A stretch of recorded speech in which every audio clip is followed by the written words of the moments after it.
വീണ്ടും ഒരു ട്യൂൺ കൂടെ ഉണ്ടാക്കി. അതാണ്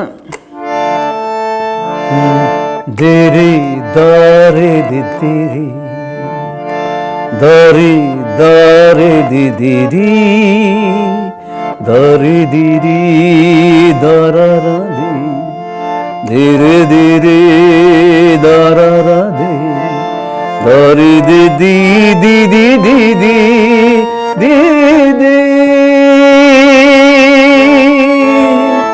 ധീരെ ധീരെ ധീരെ ധീരെ ധീരെ ധീരെ ധീരെ ധീരെ ധീരെ ധീരെ ധീരെ ധാരി ധാരി ധീരി ധാരം ധീരെ ധീരെ.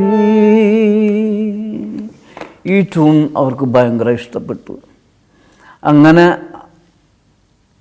അപ്പോഴാണ് എന്നോട് പറഞ്ഞത് ഇതൊരു സിനിമയ്ക്കായിരുന്നു, ഞങ്ങൾ പുതിയ ആളുകളെ പിന്നെ ട്രൈ ചെയ്തുകൊണ്ടിരിക്കുകയായിരുന്നു.